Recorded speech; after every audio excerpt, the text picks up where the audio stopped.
A paz do Senhor, igreja. Amém. Bom dia.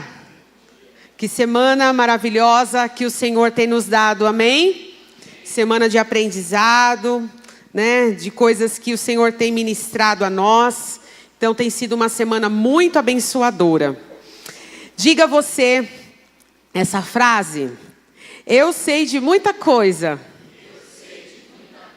mas não sei de tudo. Né, irmãos? Durante a nossa caminhada, a nossa experiência, nós aprendemos tantas coisas, né? Nossa história de vida. Mas quem pode falar que sabe de tudo? Ninguém, né? Só o nosso Deus é conhecedor de todas as coisas. E nessa manhã nós vamos ser ministrados pelo nosso querido e amado pastor. E eu quero ler aqui, né, sobre ele também.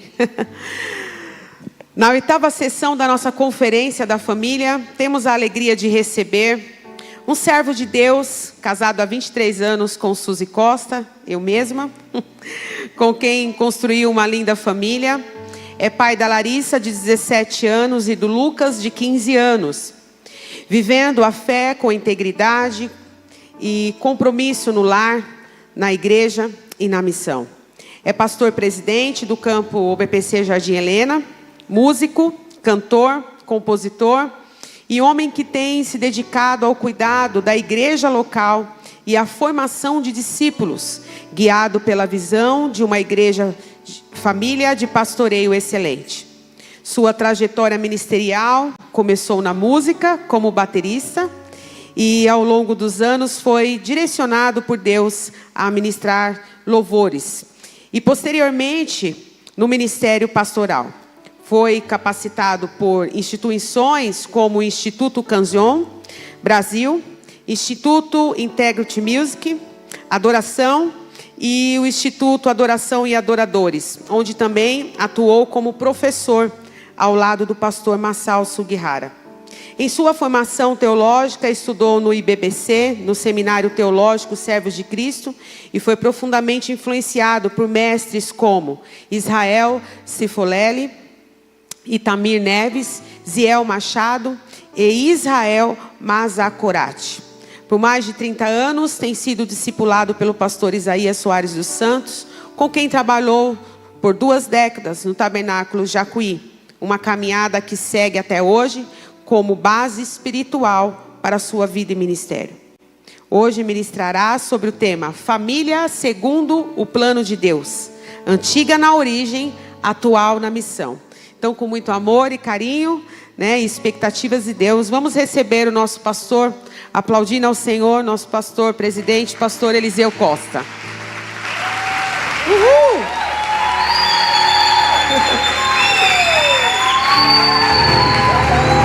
Glória a Deus. Amém. Vamos orar ao Senhor nesse momento? Faça essa oração comigo. Senhor meu Deus, nós queremos te agradecer, ó Pai, em primeiro lugar pela semana tão poderosa que o Senhor tem nos dado de ensino da Tua Palavra. E nessa manhã nós temos o rico privilégio de sermos ministrados pelo nosso pastor, pastor Eliseu. Então, Senhor, enquanto Ele estiver falando, ministre aos nossos corações. Enquanto Ele estiver falando, Senhor, que a nossa mente possa ser ativada, que não possamos, ó Pai, nos dispersar com nada, mas que possamos, ó Pai, absorver tudo aquilo que o Senhor já preparou para essa manhã. Usa a vida dele poderosamente, revelando cada vez mais e mais profundamente a Tua Palavra. Nós oramos em nome do Senhor Jesus. Amém. Amém. Deus abençoe. Glória a Deus. Preparado? Deus tem colocado uma palavra no meu coração, obviamente baseado no tema principal dessa conferência, falando sobre a relevância da família em tempos modernos. E eu vou pedir uma gentileza, os diáconos, não quero ninguém andando a não ser que esteja trabalhando. E os adultos evitem ir ao banheiro a não ser que haja necessidade. E os pais aí dos nossos filhinhos que estão aqui no templo, aí você fique à vontade, dando a assistência necessária, tá bom? por favor. E aí não quero ninguém na sala dos apoios, da administração, todos aqui no templo, por favor. O texto base é Jeremias 6,16, que diz: assim diz o Senhor, parem nas encruzilhadas e olhem ao redor, perguntem qual é o caminho antigo, o bom caminho, andem por ele e encontrarão descanso para a alma. Vocês, porém, responderam: não é esse o caminho que queremos seguir. Como introdução, eu fiz uma pesquisa para que nós pudéssemos ter, nessa primeira parte dessa palavra, um diagnóstico, um overview, uma visão de como, por meio de algumas instituições de pesquisas, está o Brasil. E eu quero olhar para alguns números com você nesse primeiro momento. Hoje, no Brasil, nós somos aproximadamente 212 milhões de habitantes. No estado de São Paulo, 46 milhões. Na cidade de São Paulo, quase 12 milhões. E na região metropolitana de São Paulo, mais de 20 milhões. Se nós começarmos a olhar para alguns pontos importantíssimos que envolvem família, eu quero então caminhar com você, por exemplo, divórcios. 440 mil divórcios registrados, isso já é uma pesquisa antiga, né? 2023, um acréscimo, né, de quase 5% nos índices de divórcio. O tempo médio de casamento, menos de 14 anos. 25% dos evangélicos já se divorciaram. Olhando um pouco para a realidade de família, mães solos, por exemplo, em inversão de papéis. Os dados mostram que 11 milhões de mães são mães solo. 49% dos lares no Brasil são chefiados por mulheres. 86% dos pais são mulheres, ou seja, quando há a realidade de solo, 86% são mulheres.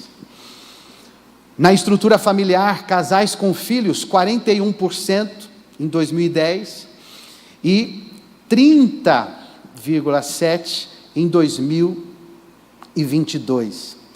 Se nós formos para realidades, por exemplo, de vícios e maus hábitos, 292 milhões usam drogas no mundo, uma pesquisa de 22. 55% dos jovens entre 14 e 17 anos em risco com jogos. 75% dos homens cristãos veem pornografia. 40% das mulheres cristãs também veem pornografia. Quando nós vamos para os jogos de azar no Brasil, dados recentes, 15% dos brasileiros apostaram online em 2024.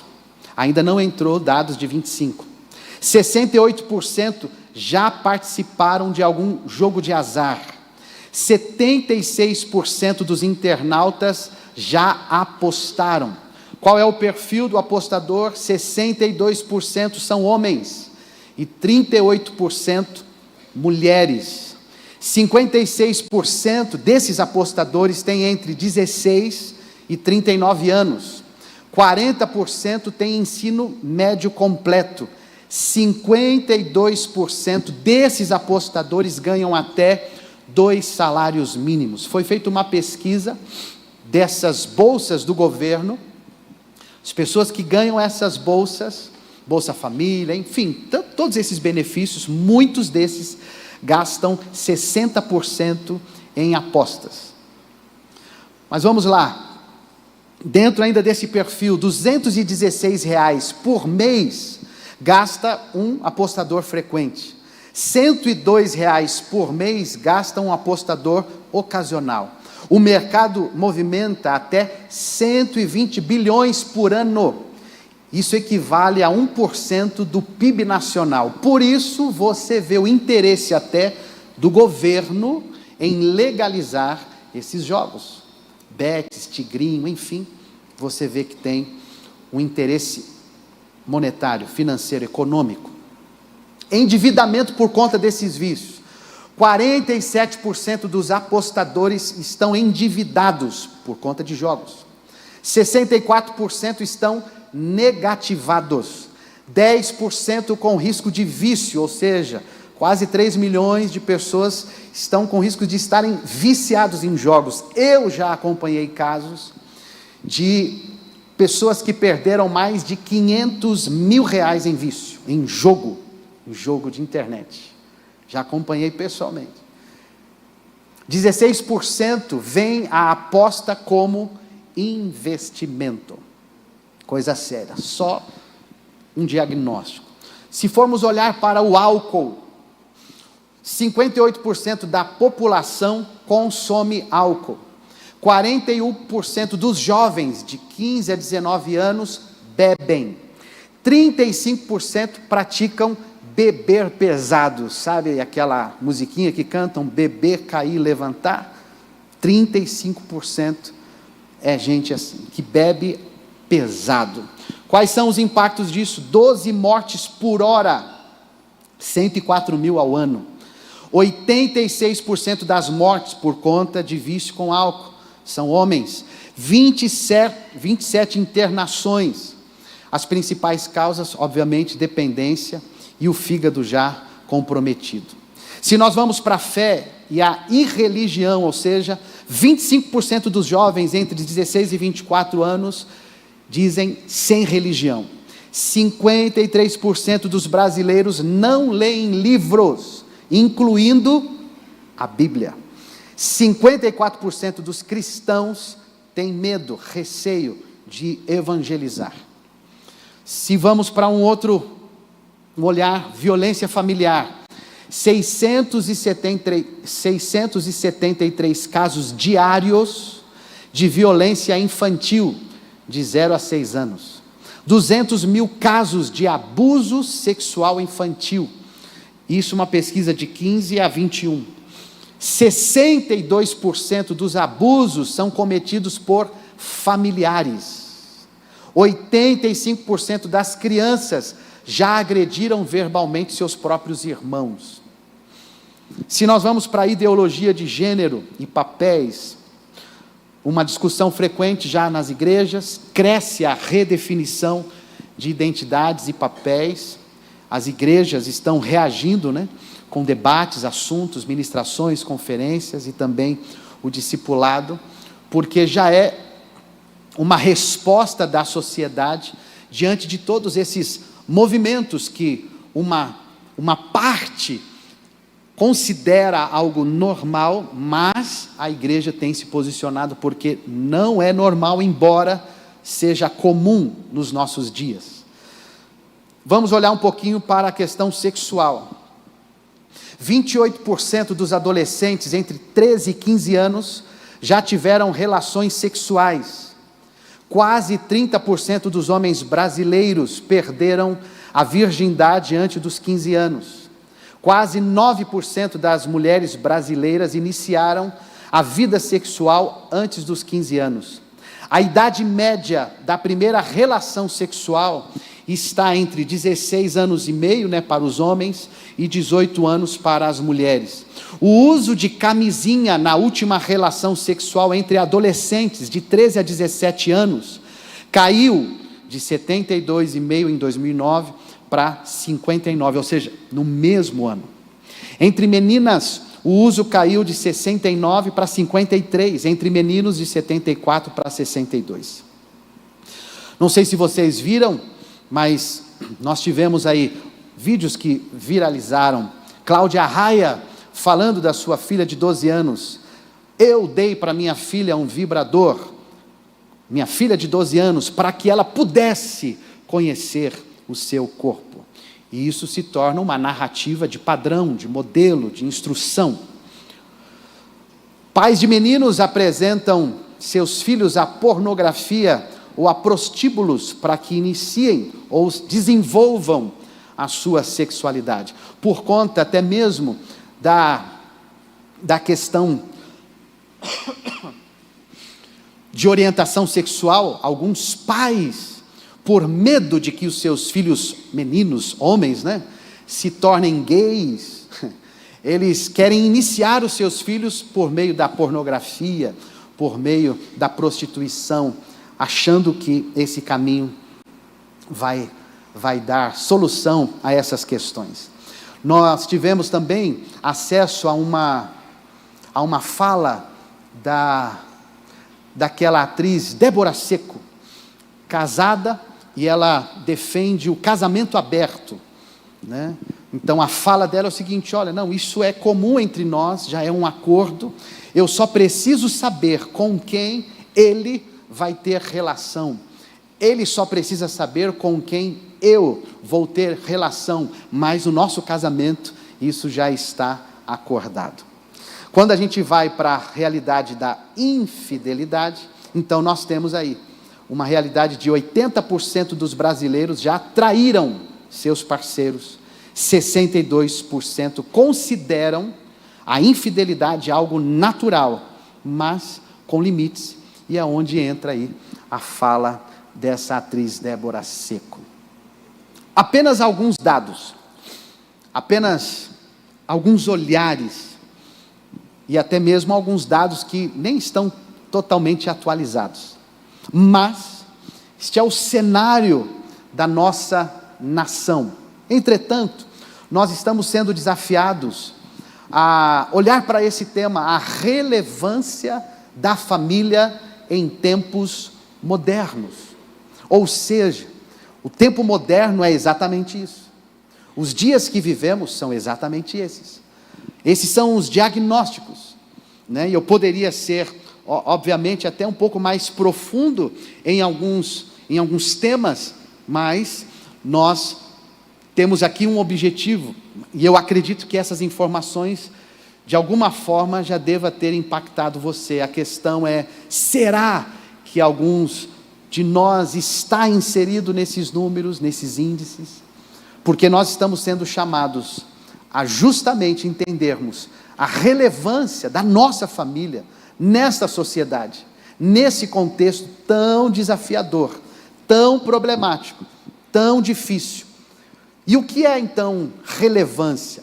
Relevância é aquilo que tem peso, valor e influência real, o que não passa despercebido. Relevância é o que faz diferença onde está. E se isso é relevância, então o que é ser relevante? Ser relevante é ser necessário, impactante e essencial.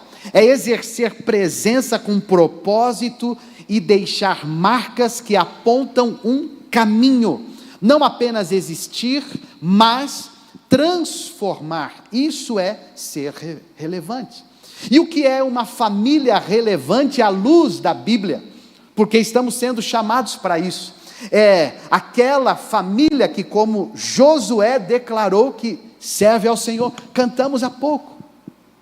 Isso é ser uma família relevante à luz da Bíblia, que educa seus filhos no temor de Deus. Não é ouvindo Cláudia Raia, não é ouvindo Débora Seco, é olhando para as Escrituras e sabendo como é que se educa filhos. Não é observando apenas profissionais na área da psicologia, não, é olhando para o que a palavra de Deus diz a respeito de educação de filhos, porque há profissionais, e eu respeito todos eles, entretanto, entre a palavra de Deus e um preceito de um psicólogo, eu fico com a palavra de Deus, porque há linhas da psicologia que vai dizer que você precisa deixar o seu filho escolher o que ele quer, ele é que vai decidir, você não pode oprimi-lo, ele é um ser, e vai chegar um tempo em que ele vai fazer a sua própria escolha.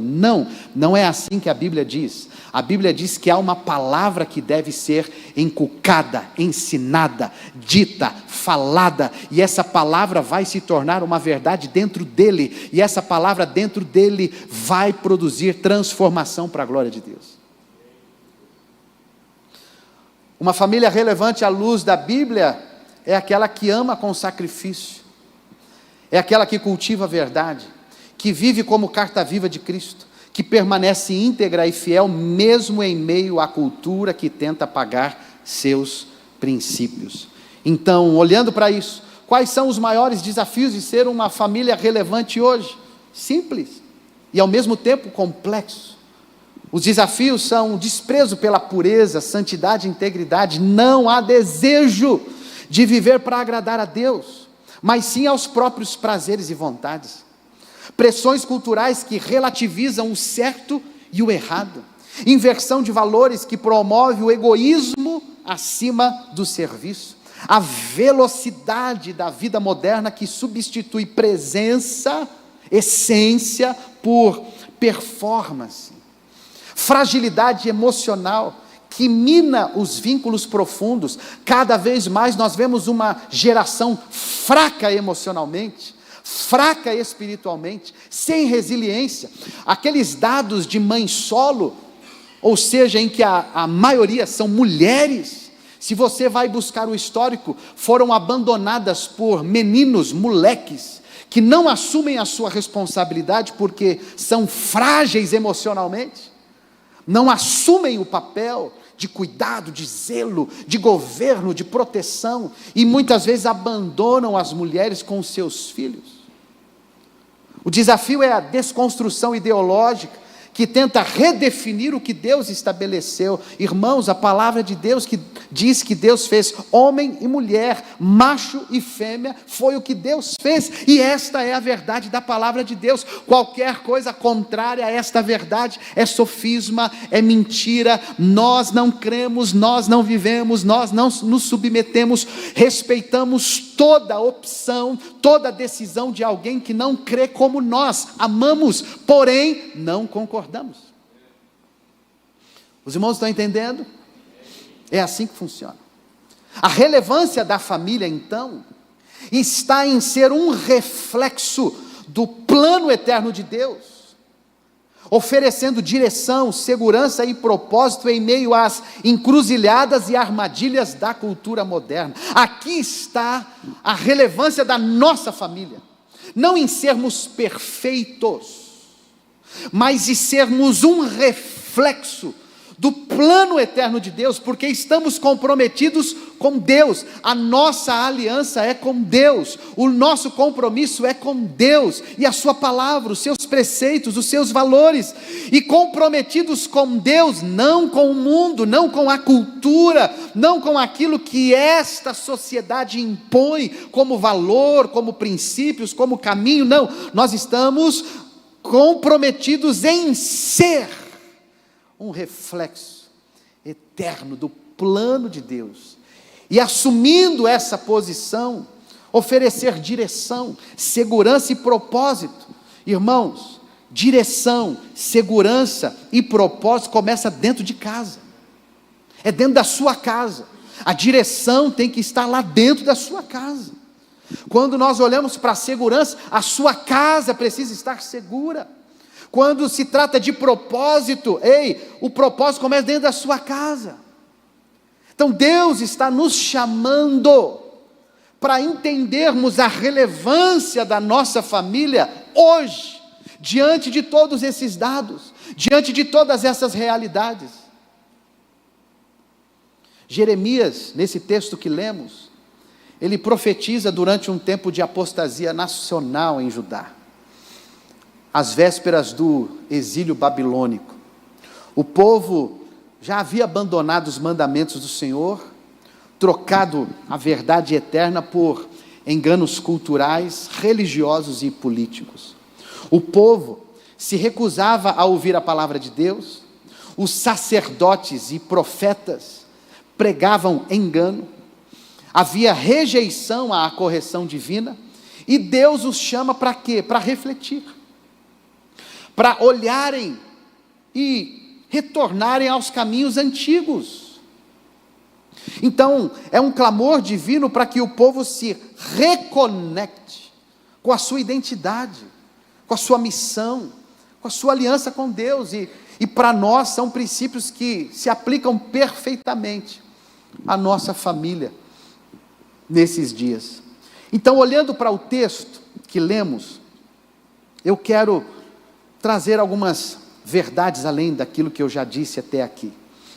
Primeiro, o texto vai dizer: parem nas encruzilhadas e olhem ao redor. Diga, por favor, parem nas encruzilhadas e olhem ao redor. Irmãos, a metáfora da encruzilhada simboliza um momento de decisão. Famílias hoje estão nesse ponto.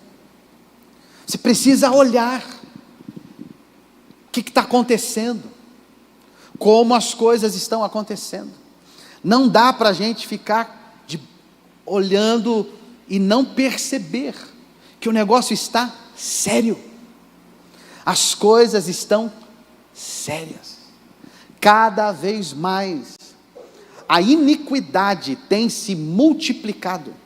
E Jesus já falou que nos últimos dias, por aumentar a iniquidade, o amor de muitos esfriaria.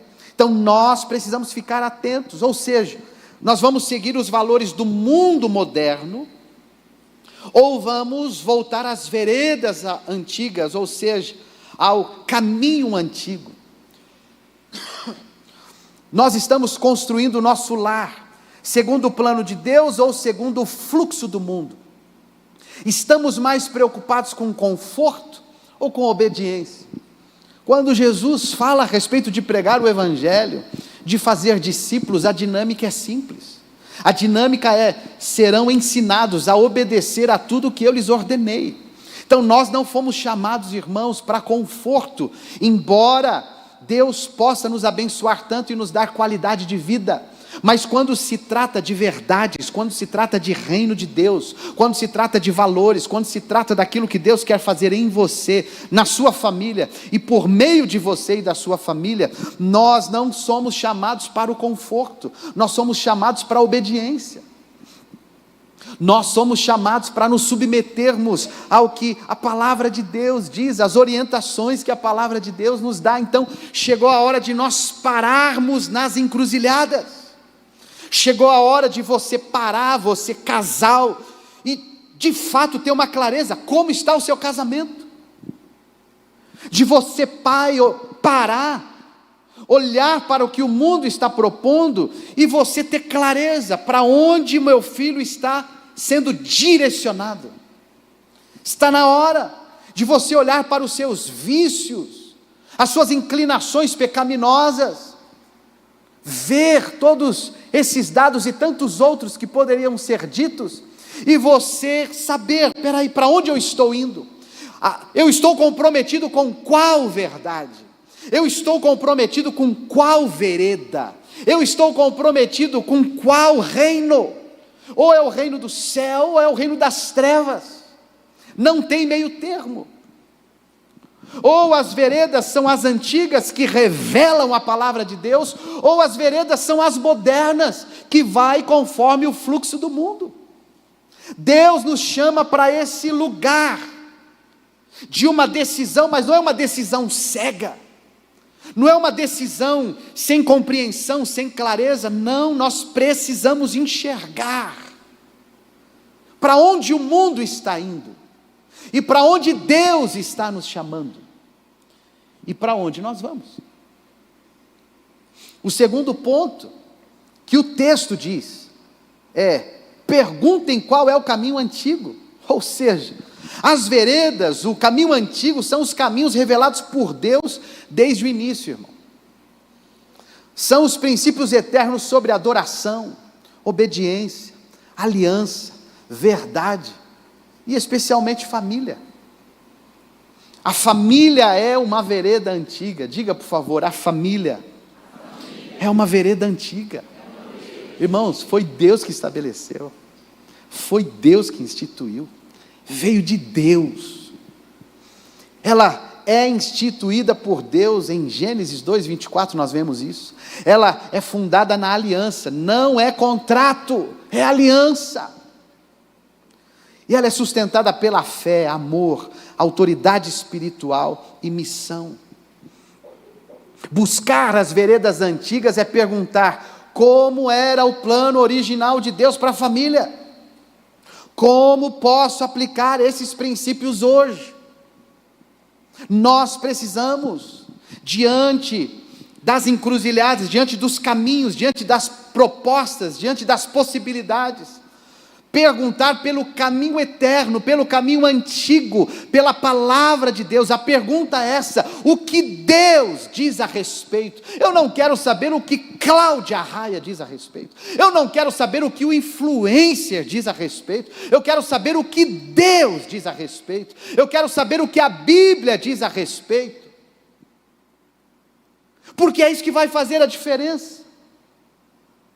Ou será que você está fazendo pergunta para o chat GPT, para saber como educar os seus filhos? Aqui está.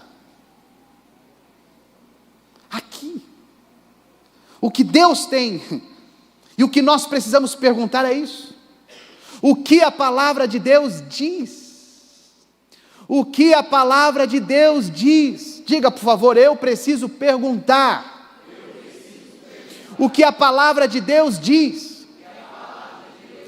Você que está viciado em jogos digitais, você precisa perguntar o que a palavra de Deus diz. Isso é pecado. Isso que a palavra de Deus diz. Então abandone esse vício. É isso que a palavra de Deus diz. E não me interessa a sua opinião, interessa o que a Bíblia diz. Você que transa e não é casado, o que a Bíblia diz? É imoralidade sexual, é pecado. E não interessa o prazer da sua carne, interessa o que a Bíblia diz a respeito do pecado, o prazer da carne, e você tem que abandonar isso. É isso que a Bíblia diz. E é nesse ponto que Deus nos traz. Pergunte pelo caminho eterno, pelo caminho antigo, pelas veredas antigas. Pergunte o que a Bíblia diz, o que Deus fala a respeito. Adultério é o mesmo, mentira é a mesma, o orgulho é a mesma, a fofoca é a mesma coisa, intrigas familiares, a mesma coisa. O que a Bíblia diz a respeito? Pergunte, tem que perguntar. Como você vai educar, como você vai instruir seu filho? Tem que perguntar o que a Bíblia diz. Terceiro ponto: pergunte pelo bom caminho e andem por ele.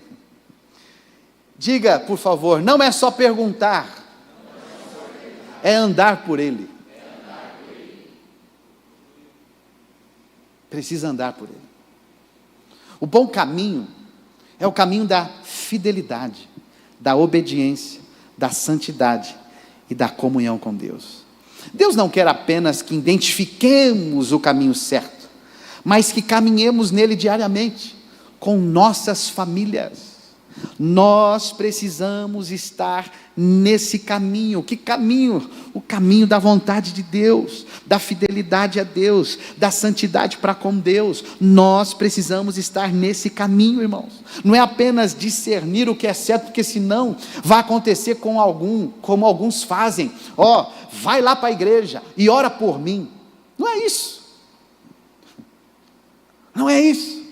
Quantos pais liberam os seus filhos, vai lá para a igreja? Não, a Bíblia diz que você tem que ensinar o seu filho no caminho. Não é simplesmente falar, vai lá. Não, nós andamos nesse caminho. Se é a obediência, vamos andar juntos. Se é a santidade, vamos andar juntos.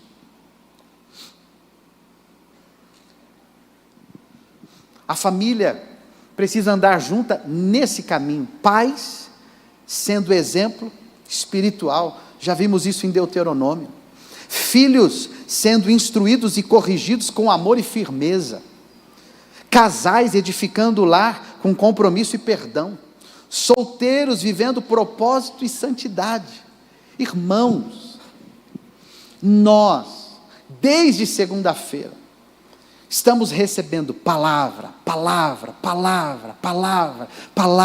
instrução. Agora, qual que é o grande desafio, irmãos? Não é a gente ser cabeção, ter um monte de informação.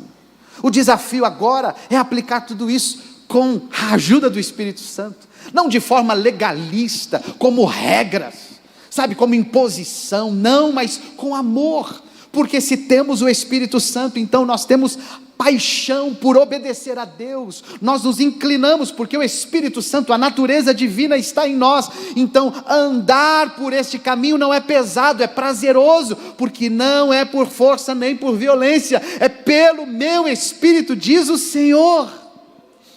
Ele derramou o seu Espírito sobre os nossos corações, para que nós pudéssemos andar de uma maneira fluida, leve, porque os mandamentos do Senhor para nós não são pesados, se há em nós a presença do Espírito Santo, irmãos, há também prazer na lei do Senhor. Então nós somos chamados a andar por esse caminho. Então você, pai, você é o padrão, você é o exemplo dentro da sua casa. Você, homem, assuma essa responsabilidade. Não é simplesmente para prover a carne moída. Não. Você provê autoridade, você provê proteção, você provê espiritualidade. Vá para a sua posição, homem. Larga de meninice, de criancice. Paulo falou: quando eu era menino, agia como menino, falava como menino, andava como menino, mas quando cresci, quando me tornei homem, deixei as coisas de meninos. Deus está chamando estes homens a serem exemplo de pais espirituais dentro da sua casa. Sua esposa olhar para você, seus filhos olharem para você e verem lá uma referência de governo centrado na presença de Deus. Tem as suas limitações, tem as suas falhas, tem os seus medos, sim, porque isso é próprio do ser humano, mas está lá na posição, aos pés do Senhor, clamando pela bondade do Senhor, pela misericórdia do Senhor, e como líder espiritual está sendo um exemplo naquele lugar de confiança em Deus, de dependência em Deus. Filhos sendo instruídos e corrigidos com amor e firmeza. Muitas dessas patologias, queridos, que a medicina está dando, muitas, se você faz um estudo um pouquinho mais direcionado, você vai perceber que muitos desses diagnósticos não têm a ver com patologia, tem a ver com a ausência de pai, ausência de mãe, falta de limites.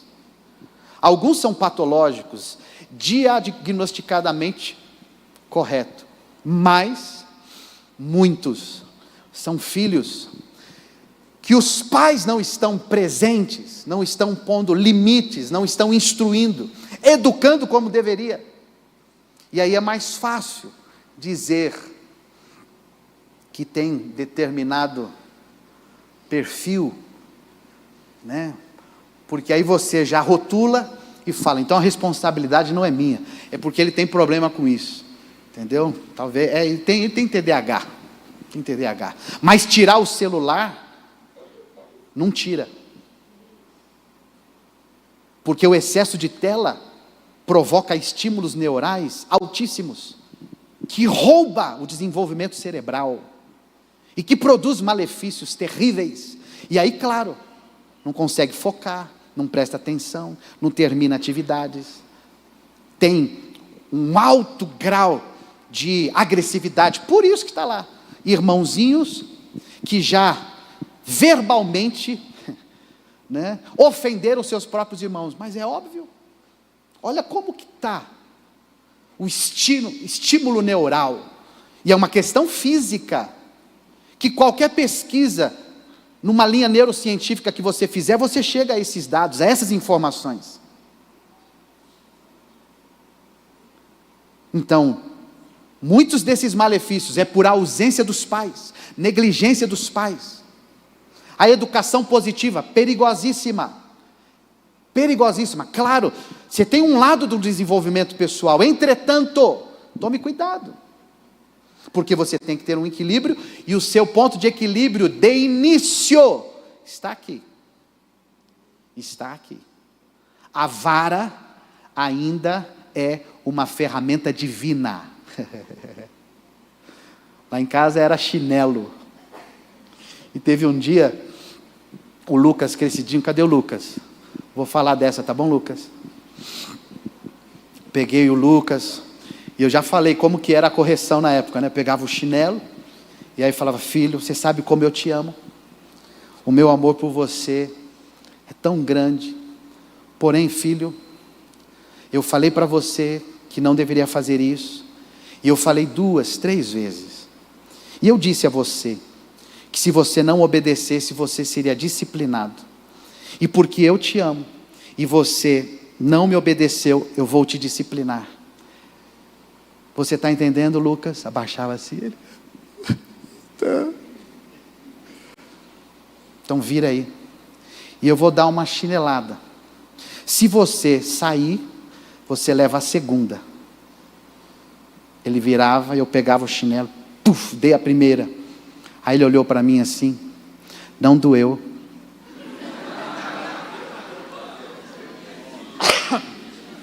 Falei: ah, é não?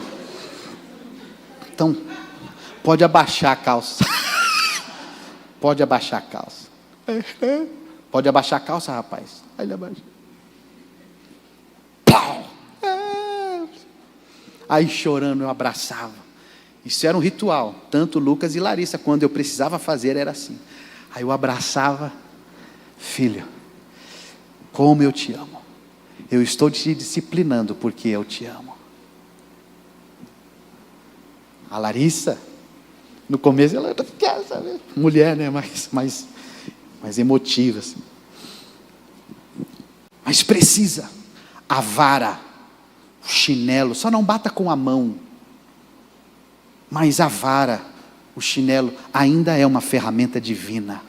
Porque se você não disciplinar, a Bíblia diz que você vai passar vergonha. É por isso que pais passam vergonha no mercado. Porque não disciplina. Fica lá a criança rolando, gritando, chorando, entendeu? A mãe vai para cima, o pai eu acho que tenta disfarçar assim, ó. Banana, é o seu papel, homem. É o seu papel colocar limite para isso aí. Quantas vezes forem necessárias. Na época que eu liderava o louvor, eu via, né, a fase, toda criança passa, irmão. Toda criança passa. A imposição do seu limite. Mas os pais precisam colocar os limites que elas têm. E são eles que definem, não são os filhos. Quantas vezes eu terminava de liderar o louvor, via só o movimento. Larissa e a Suzy lá, entendeu? Dando todo o suporte para que eu tivesse tempo livre lá ministrando, focado no culto, na ministração. Depois eu descia, pegava a Larissa assim, ó, levava no banheiro, baixava, falei assim: o que está acontecendo? Hã? No banheiro mesmo, não perdi uma oportunidade. Casais edificando o lar com compromisso e perdão. Irmãos, tem que andar por esse caminho junto. É junto. Compromissados um com o outro, perdoando. Solteiros, vivendo o propósito em santidade. Você solteiro, a Bíblia diz, olhe para mim, você solteiro, que não é casado ainda. A Bíblia diz: cuide das coisas do Senhor, em como agradar o Senhor. Sua vida é essa, seu tempo é esse.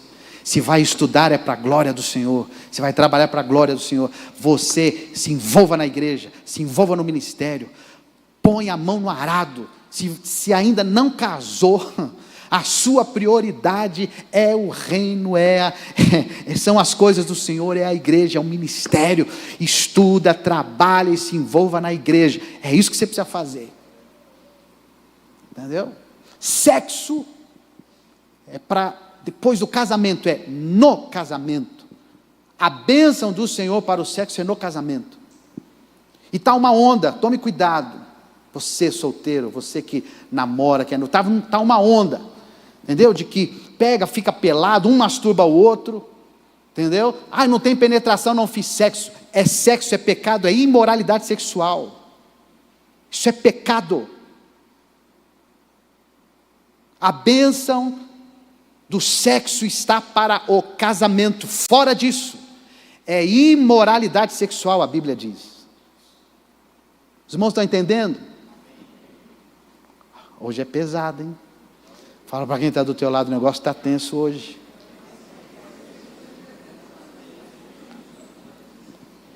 Então não é para ficar passando a mão nas partes íntimas. Não é para ficar um masturbando o outro. Não é nem para chegar perto disso. Porque tem coisa que é reservada ao casamento, à intimidade, ao leito conjugal, com a bênção, com a presença do Senhor, com a aprovação divina. É assim que funciona. É assim que a Bíblia diz. Porque se você quiser fazer parte do mundo, é só ouvir Cláudia Raia. Com 12 anos você vai ter, como que eu chamei o nome? O vibrador. Só que não é isso que a Bíblia tem para nós. Não é isso que Deus tem para nós. Não é isso que Deus tem para a sua família. Não é isso que Deus tem para nós. Não é.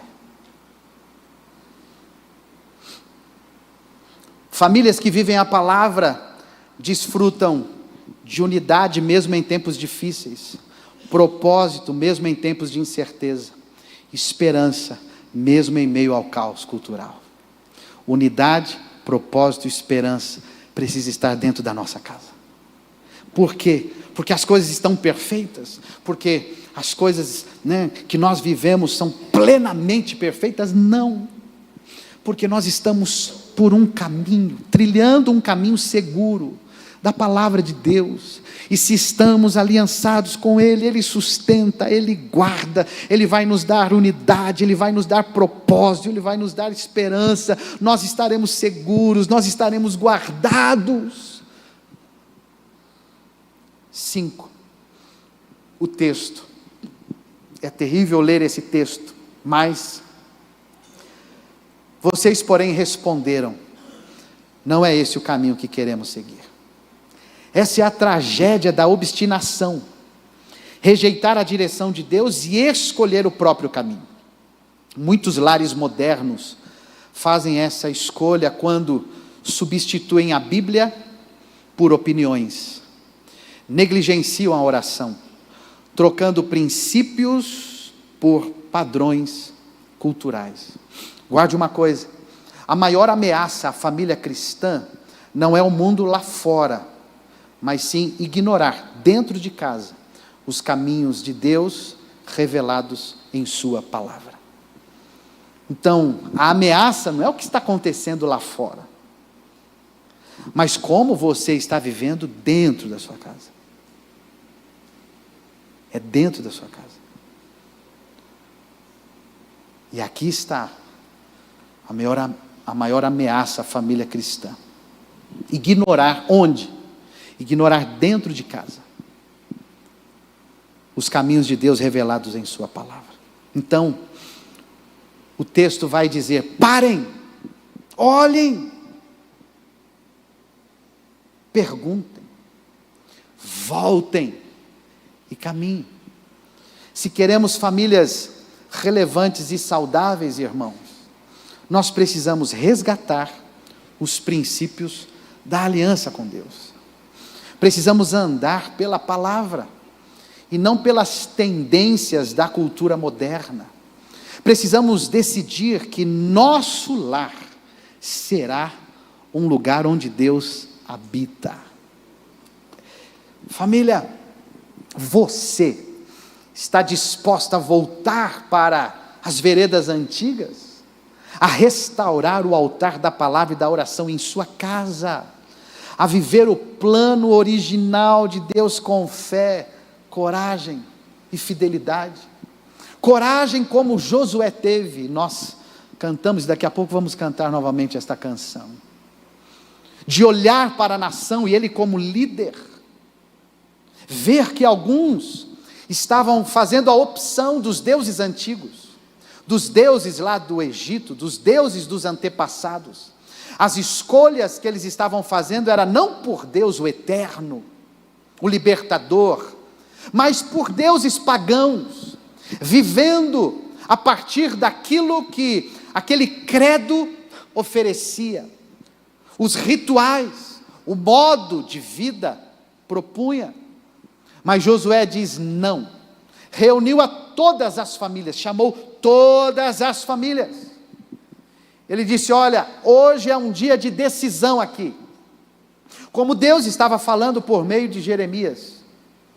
Parem, olhem as encruzilhadas, olhem as opções que vocês têm, pergunte pelo caminho eterno, de forma clara, pergunte, voltem para o caminho e andem por ele. Josué então olha para todas as famílias ali reunidas e ele diz: vocês estão aqui hoje num momento de decisão, escolham hoje quem de fato vocês vão servir, que caminho vocês vão trilhar. Vocês vão trilhar o caminho dos deuses dos vossos antepassados? Vocês vão se submeter a esse tipo de governo pagão, mundano, carnal, pecaminoso? Ou vocês vão servir ao Senhor, o Eterno? Hoje é dia de decisão. Só que Josué dá um passo à frente e diz: só que eu quero que vocês saibam de uma coisa, eu já tomei uma decisão, eu e a minha casa serviremos ao Senhor. Irmãos, servir a Deus é uma decisão. Diante das propostas, diante dos caminhos, diante dos modelos, diante das inúmeras opções, você vai ter que tomar uma decisão: ou o mundo, ou a Bíblia, ou o seu prazer, ou a obediência a Deus, não como regra, não como imposição, mas com amor, porque você está sendo dirigido pelo Espírito Santo. Então eu não quero que você ouça essa palavra como regra, imposição, porque isso é um legalismo. Ninguém consegue fazer isso. Nós já pregamos isso na série de Gálatas e vamos continuar, se Deus permitir. Mas é pelo Espírito Santo. A decisão não é baseada na nossa força, mas é na graça que Ele nos dá. Hoje, eu entendo mais uma vez que Deus nos coloca numa encruzilhada. A vida está nos mostrando. O mundo, os deuses desse tempo, o sexo, o poder, o dinheiro, a imagem, está aí. É o que o mundo propõe, é o que o mundo apresenta, é o que o mundo dá. E Deus está dizendo: pare, olhe, pergunte pelo caminho eterno, pela vereda antiga, pergunte pela minha palavra, volte e ande por ele. Arrependimento, ousadia e fé. Amém? Eu quero que nós vamos orar, e eu quero que você pense nessas duas perguntas aqui, por gentileza, coloque na tela. Você tem 3 minutos para pensar uma tomada de decisão. Quais decisões práticas você pode tomar para colocar em ação o que o Espírito Santo ministrou ao seu coração hoje? Segundo, quem será diretamente impactado se você viver com intencionalidade tudo o que aprendeu hoje? Pare aí, anote, não sei se é no seu smartphone, na sua agenda, no seu caderno, alguma coisa você vai ter que colocar em prática, porque senão vai acontecer o que Tiago falou, vai ser apenas um ouvinte e não um praticante da palavra de Deus. E não adianta ouvirmos e não praticarmos, não haverá mudança, não haverá transformação, porque conhecereis a verdade, e a verdade liberta você. 3 minutos, anote aí, quais são as suas decisões práticas.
Glória a Deus.